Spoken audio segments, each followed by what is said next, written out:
Hi everyone, today I'm going to talk about the French-Canadian ethnic conflict. Here is a visual representation of Canada's flag and France's flag combined. Of course, it isn't an actual flag.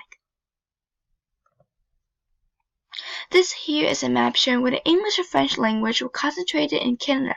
Quebec was more likely of having citizens speaking French fluently rather than the places near the border of Canada and America. Same goes the other way around. French is green, English is red, and white just means it hasn't been determined yet. Spatial connection. This ethnic conflict occurs in Canada, which is why I've included a Canadian flag. Percentage of French in Canada is fairly low, 15.5, based on 2011 statistics. 78.1 of Quebecers speak French, and that is more than half.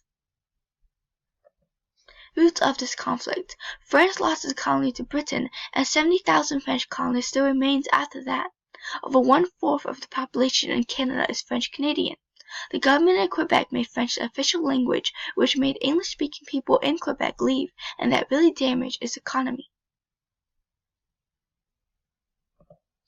The beginning of it all.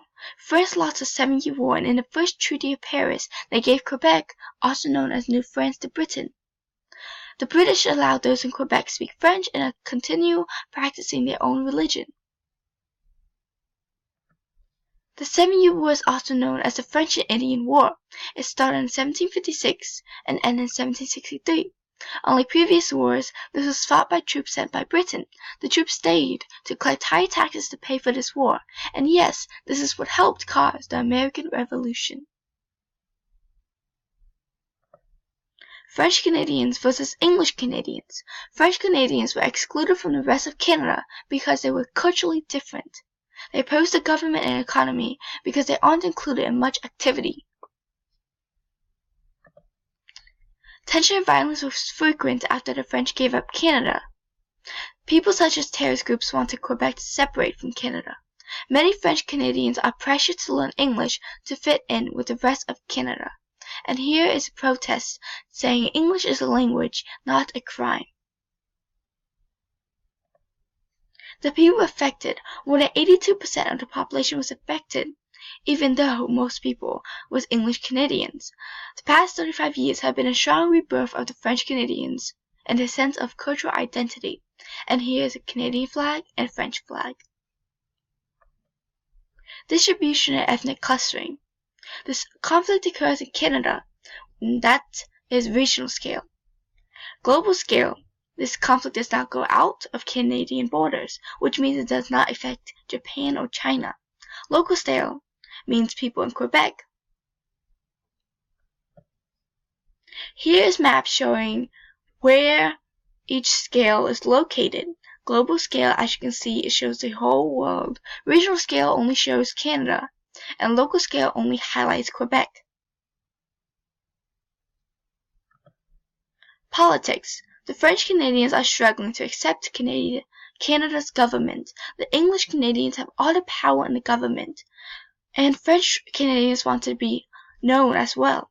The Canadians are involved in the North Atlantic Treaty Organization and United Nations. They joined NATO in 1949 and the UN in 1945, and here I included the logos. Nationalism. Centrifugal forces for French Canada is shown through language. Most of Canada consists of English Canadians. French Canadians speak French, but in some cases they have to learn English for working purposes.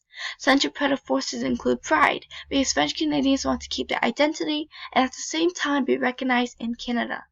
And here's a picture of people holding up French flags. The overall solution.